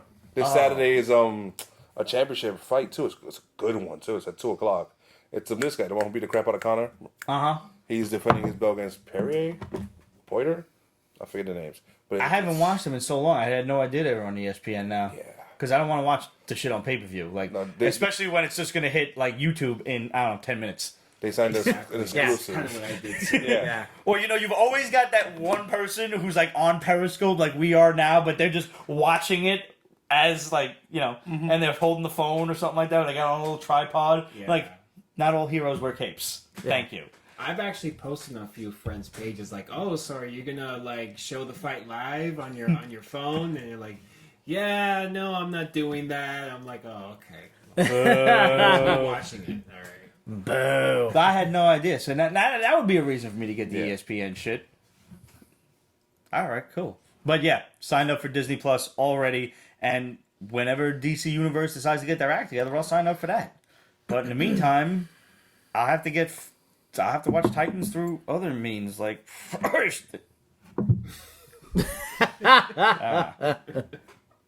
You started watching Carnival Row. I started it and I finished it. Did you? I binged the shit out of You that bitch. dirty, dirty human. It was delicious. Delicious. I like fantasy. And so definitely scratch that fantasy itch I have. The only complaint is one or twice I had a Game of Thrones moment. I'm like, don't go there. But a lot of fantasy, they kind of related. I mean, a lot of fantasy, I mean, let's be real, it goes back to Tolkien. Yes. And even before that, it goes to like King Arthur and stuff like that. Yes. They're all like bastard cousins. So it's like, okay, but it's wonderful. I mean, they set up a universe that's just fantastic. There's two city-states it appears, the Pact and the Burg. The Pact is bad. The Pact won the war. The Burg is dealing with a bunch of fairy refugees coming to their land. They're treated like garbage. Garbage. America treats minorities and LGBTQ people way better. So people in Berg get hooked on elixirs, or they go to have sex with pixies. And it's funny. There's several sex scenes, including this chick who was the sorceress in Suicide Squad, Cara. I don't know. Delevingne. Yeah. Yeah. Now I've seen those images. She's adorable. I've studied this. She's the- cute as I hell. guess when one of them is like, He Coming? studied her eyebrows. she wraps her legs around him and starts fluttering her wings, so she lifts him up as she comes. I'm like, okay, kudos. But there's like so much more. There's like this crazy, weird Frankenstein monster thing involved, and it all has to do with like dark magic, because obviously fairies and fairy folklore is like dark as fuck if you really look into it. Oh yeah. So it's like, ooh, and they didn't even touch anything about the other side, because when the Berg fought in the war, they had their own elves, own pixies and pucks and everything like that, and so did the other guys. They haven't even touched that yet. So it's like they did 8 wonderful episodes, and then they just like, next season, Ah. it's more. How many? Eight episodes? 8 episodes. That Now- seems to be what Amazon Prime does. Yeah. Okay, this is also on Prime. So Yeah. All right, so I'm gonna have a fucking viewing list a mile long for just Amazon Prime. Pretty much. Thank God I have that. Yep. Oh wait, have you seen this thing with what's his name? The one who everybody wants to play Mr. Fantastic. Oh, Jack Ryan? Yeah, the Yeah, Jack so Ryan. I haven't shit. seen that yet. Yeah, I know. That's on my list to check out as well. Season 2's coming out soon. Yeah, Okay. that's He's with the other guy from The Office in that too. Yeah? Actually, it was funny. Never seen The Office. It was him and Pam's first boyfriend. that's Never that's seen fine. I Never can't seen think The of the Office. guy's name. You're mentioning names. And I'm like, oh, okay. I- Have you seen it? Office or Jack Ryan? Jack Ryan. Nah, Your mom will love it. I know she would. Yeah. She loved all that movies. I will tell her though. I gotta get a new Blu-ray player because that's the only way I access Amazon Prime. I never got. When I bought my TVs, they were not smart TVs yet. Well, you need so, to buy new TVs then. or that. Yeah. I was actually shopping for that this weekend, and wow, 4K looks like when you see it up close, you're just like Yeah. mesmerizing. Yeah. But yeah, Now- I got to teach her how to use Amazon Prime, and then because the speakers in these TVs are all facing the back and they bounce off the wall, so you can't hear 'em. No, you So need you a got soundbar. I only got one audio axle cable, and that's going through the cable box to the sound bar. So I need the Blu-ray player does not have one because that's old too. So got to get a new Blu-ray player with a digital optical audio thingy, whatever it is, with a little nubby, and that's got to go into the second port of the sound bar. Yep. Once I do that, and I'm not like Best Buy had shit was like a $250 Blu-ray. I'm like, no, Fuck out of here. $100. Yeah. Yeah, they had like nothing in stock. Jesus, if you're gonna spend $250 on a Blu-ray player, just spend the extra $50 and buy a PlayStation or I an asked Xbox. the dude for a Blu-ray player. He looked at me like I asked him for a Betamax. It's like they still make you. Yeah, like there was like 4 of them on the shelf. I'm like, all right, to Amazon I go. Like, Yeah. Yeah. Pretty much. That's And crazy. people wonder why they run out of business. Wow. Yeah, I'm gonna have to because I'm gonna eventually be in the market for an actual Blu-ray player. Even because- though 4K DVDs are coming out soon now. I know dude, speaking of which, like you think 4K, Yeah, it's annoying already. every you think 4K video is nice? Games are starting to be developed in 4K. Or have been developed. They got in 8K 4K. TVs, but Yeah, the that's fact of the just- matter, like I seen the science behind it, the human eye can't actually see it. That you can't see the difference, Right. even though you kind of can. Though. You can see the difference in price. Yo, 8K is like, whoa. stupid money. Yeah. I'm not even looking at you. I'm not even. I remember when like regular TVs 4K were, TVs are actually somewhat affordable now. the regular TVs are now like down to $200, $300, whatever. 4Ks are back to where regular TVs was. Yep. At like $1,000 to $1,200, whatever. 8Ks are just where 4Ks were. They're like $4,000 or $5,000. Kind of like solid state Stupid drives. money. Solid Yeah. state drives are still a lot of money. Yeah. Too, yeah. Jerks. Yeah. Yo, on the subject, I need to get my did you hands on a hear few about the SSDs. new Apple Tower? No, they're back to doing the tower. Tower, Instead of doing that tower. cylinder. Yeah. Right. Yeah, they're going back to Did the you grated hear- aluminum, the cheese grater. Did you hear about the estimated price fully loaded? Dude, anytime. Okay, this is a rabbit hole that unless you are a film editor, I do not recommend you go down this rabbit hole when looking up what you can do with Apple products. You're talking about, because like- you'll basically buy a car. Yeah. Yeah, you're not lying. Dude, You're okay, talking about 10 a terabyte of RAM. That's Yes. one. Yeah. That alone, I'm like, tell me more. Yeah. Fucking like, I don't know, it's something like 8 video cards that Yes. can go into the thing. Yes. A solid state, I don't think they said a petabyte, but it's probably something stupid close to that, like 100 terabytes or whatever. Right. Even though that's a tenth of a petra. Shut up. I know. 1,000 terabytes is a petabyte. And but fully loaded, they're estimating the price at $55,000. Are you sure this isn't Skynet or something? Yeah, it probably is. Well- like, if well, here's this the thing thing. can't drive my car for me So when I'm drunk, get me home. about around, I want to say around November last year, I decided to look into just like upgrading my Mac Mini, getting it. a brand new Mac Mini, right? Because I have a monitor set up, I got the keyboard, I got my mouse, I got my Wacom tablet, I'm good, Wow, right? it doesn't look like a fucking cheese grater. Yeah. Holy shit. So Yo, pull that image back down there. yeah, Look at that. Look, cheese grater. It might as well be a cheese grater Yeah. too. So Multitask. the one thing I found out that Apple is starting to do now is that with Some the rich Mac asshole's gonna Mini, give that a shot. the one thing that Apple's doing with the Mac Mini is that you can set it up as a server farm. You buy 8 of them, and you can set them up as servers instead of computers. What's my benefit? Which is some wicked shit going on for that. What's my benefit there? Well, I mean, the benefit there is basically you can host whatever the fuck you want on the internet. You have all that kind of storage to host your own, like e-commerce thing or If you have whatever. like the Peace Basement server on the 3rd floor, you could like pull up quick images down here from that server Right. if you set it up right. Cool. Yeah. Yeah. You have my. That's why actually a lot of people are buying 2012 Mac Mini, the one I got, because it's the friendliest one to update. Yeah.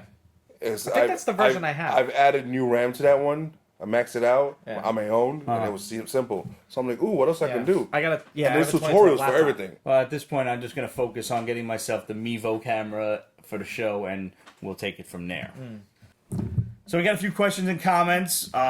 Whiskey Quests from the last episode said, okay, so I wasn't really looking forward to getting the new streaming service, but now that I know Sliders will be on there, that changes everything. Fair enough. And on the deleted scene from season 12, episode 25, with when Demetrios was here, that was when we were talking about that cosplay broad that was selling her own bath water. Yes. Whiskey Quest said, only on the Peach Basement Show. I love it. Cheers, guys. Cause You heard about that, right? Yeah, Yeah. I'm actually seeing images of that. I'm like, how is this even serious? This has to be a joke. But Yeah. apparently, now, I only heard It's about a this joke that people bought into. when though. they told me about it. Hopefully, I you're was that so much popular better off. that you could sell your bathtub water. Yeah, sure. Hey, don't doubt He it. could bottle and sell his ball sweat. I'm just saying, You're young 1.5 in shape. people actually want it. somebody bought this bath water, and you know they stuck their dick in it. You know it. Oh hell yeah! And again, You know it's true. and again, like Ramon said, somebody boiled it and put it in their mac and cheese. You think they boiled it? They just drank it. Guaranteed. Somebody else drank it. Somebody did. They might have got diphtheria for it, but they drank it.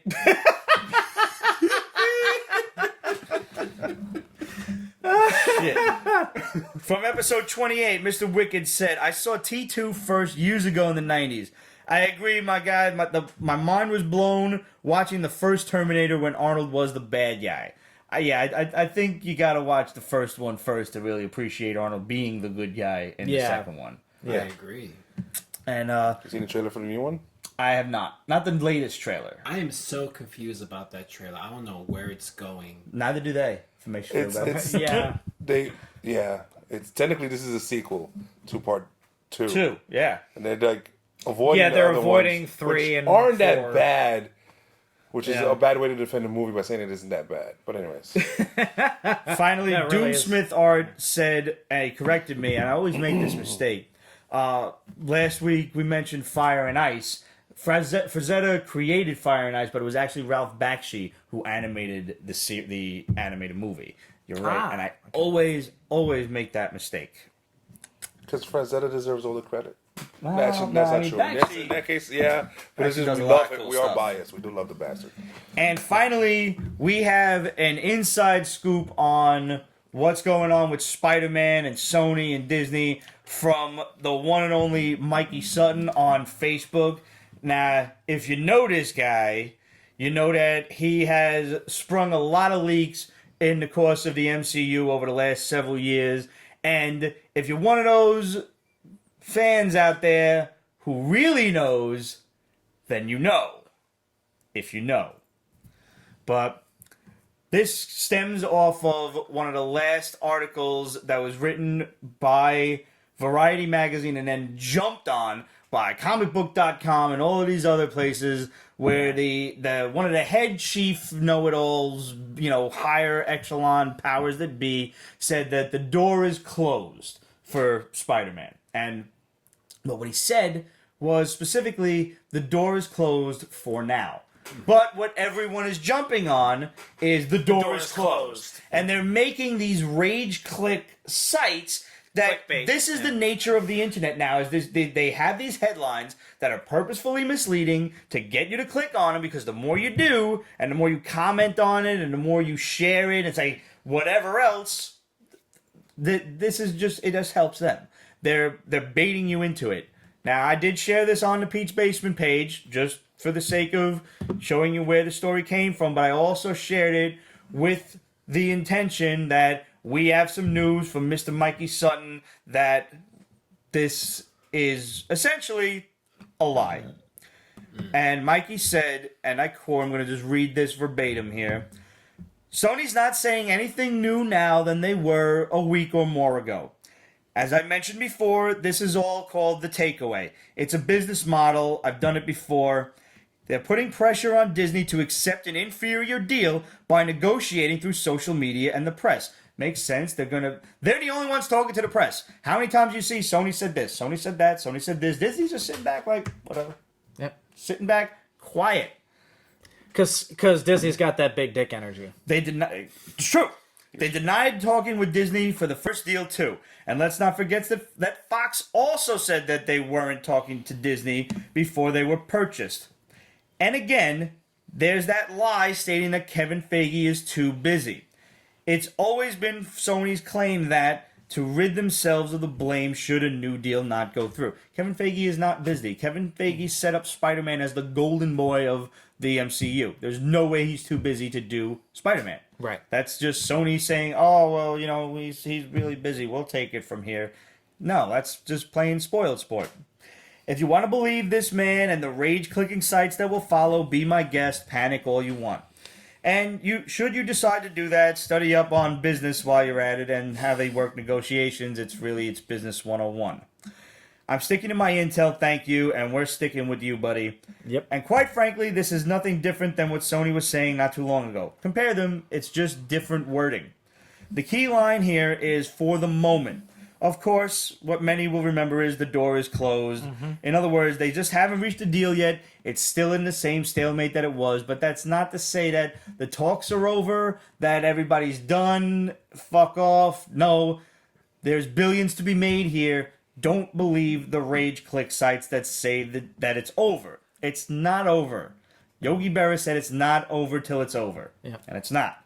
And to throw a little bit of water on the fire, Jeff Gomez, a good friend of Mikey Sutton, who also worked with Amy Pascal, commented underneath this post and said, you're exactly right again, Mikey. So, I'm inclined to believe, much as I always do, the parts of the internet that people choose not to believe. I am a conspiracy theorist at heart. Oh, don't get me started. I'm behaving. I'm behaving. He actually has been behaving. You have to give him credit for that. All I'm saying is, don't believe the negative hype because that's what they want from you. They want you to click on all of those. They want the rage. They want the negative negative sites. hype because that puts. That's just the nature of society now. Yeah. Is it like this is why the news has a little good news blurb like in the last 2 minutes. Yep. Everything else is, the Anchorman just comes out with a robe and a sickle and like, here's who's dead. That's it. It's the basically news. Yeah. Here's who's dead, and here's who's dead because they were stupid. It's the same. Well, no, some people are dead because of other stupid people. It's true. Yes. So that about wraps it up for us. Cap, thanks for coming on the program, man. It's been my pleasure. Lots of luck with the calendar. Maybe, just maybe, we'll have one for you on a future episode of the Pete's Basement Show to give away as a contest. There you go. We'll see how that goes. Meanwhile, how can folks find you? If they want to follow your social media and everything else. Yeah, I'm on Instagram as cap, CAP_Santiago, SANTIAGO. Okay. And you can find me on Facebook, Cap Santiago, just Cap space Santiago. I do have a Twitter. I don't know it because I don't really use it. There's always that one social media that just kind of falls by the wayside. Oh, totally, yeah. For me, it's Twitter as well, so yeah. I'm with you on that. Those are my main platforms. And awesome. Of course, again, on Kickstarter, the 2020 Cap Alenders, parentheses, CAPALENDAR. And if you find him at NYCC, be sure to take a picture and say you saw him on the Basement Show. Yeah. Meanwhile, guys, you know how to get a hold of us. Questions at Pete'sBasement.com, Instagram, Twitter, etc. at Pete's Basement, Facebook.com/Pete's Basement. We always want to hear from you. Want to give a big thanks to all of our Pete's Basement patrons out there. We love you guys. Prizes are going out real soon. Actually, now that we've got a winner for this, I'm just going to box up everything that's been waiting to get boxed up. I've got a couple of contests to send out. Everything's going out. And a huge thank you to everybody that has contributed so far. Guys, it doesn't cost you anything to just follow us on Patreon for exclusive little posts and stuff, which is really kind of just me on my Snapchat ranting about the day and then I post it for you. So, yeah, but still, it's exclusive. Nobody else gets to see that. And then we have the various Patreon tiers, which you can find on there and decide if one is applicable to you. You can get your name in the credits. You can get postcards, T-shirts, all sorts of stuff. Or the Batcave treatment, which we spoke about earlier on this episode. And if you want to get yourself a nifty Pete's Basement shirt or a really cool Breaking Nerd News shirt designed by our very own Cheeseburger over here, head over to represent.com/store/Pete's Basement. We got all of the Pete's Basement shirts. We got the BNN shirts. We got Pete's Basement tank tops. Summer's coming to an end, but the hot weather is still here. Still time to get a good tank top going. We got the Rick Sellis t-shirt, and we've got the Pete's Basement New Yorkerism, the very first t-shirt. Put the phone down and walk faster. First of many. The first of many. You heard the second one here today. That's coming out soon. Yeah. All I got to do is sit down on Illustrator and settle on a font. So that should be ready in about 7 to 8 weeks. Dude, I will jump on that for you and help out. Plus, we have the Pete's Basement ideas. charity shirts. We have Pete's Basement supports Project Harmony. Pete's Basement supports our veterans, and Pete's Basement supports the Hero Initiative. Again, 100% of the proceeds of those t-shirts go to those charities. We're working on a new charity t-shirt that our man Cheeseburger has going here. Guitars for Veterans, I believe sir. it is. Yep. So we'll have that t-shirt for you real soon. What you got, brother? Peace Basement supports pussies. His cat. That might prove difficult, but I... No, it's a loophole. It is. It's interesting.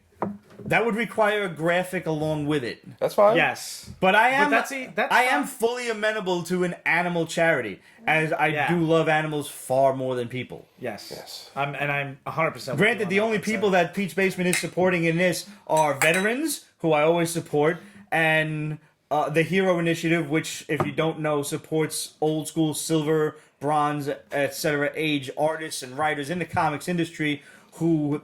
Back in the day, they weren't allowed to own their properties as they do now. So a lot of those guys are not getting the royalties that they should from these movies that are being made. So some of them have trouble with health insurance and stuff like that. And, you know, as anybody who's got a bum knee when it rains will tell you, health insurance gets to be a lot of money. So the Hero Initiative helps out with that. So we're really happy to be affiliated with such a great charity. And Project Harmony, if you ever see any of those vacant lots around New York City that look like it's a random park where a building should be, that's Project Harmony doing that. Taking an abandoned lot and turning it into a park for the neighborhood kids. And, you know, the community at large.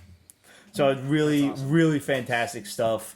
Just people earning themselves heaven credit by the gods willing that there is something after this, because this really can't be it, can it?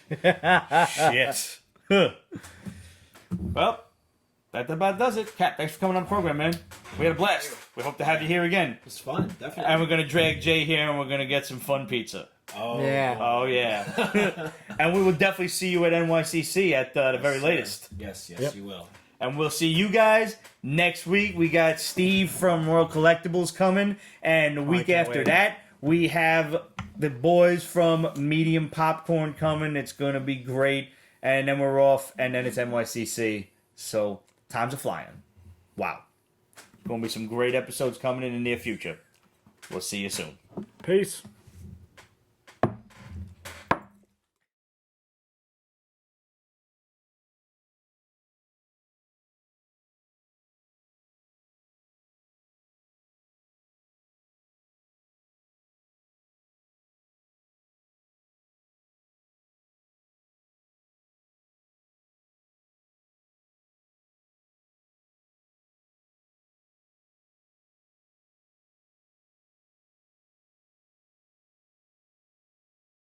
Pete's Basement is copyrighted 2019. Ripped Productions. All rights reserved, so go fuck yourself.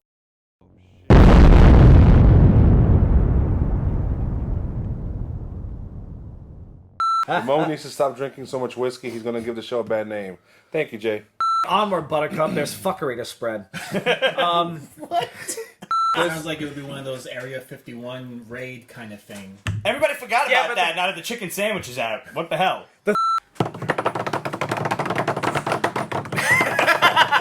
Outtake. I'll bet it looks awesome. It does. It does. All right. So we got a few... Whoop. Sorry. Yep. Well, my comment is irrelevant. Fair enough.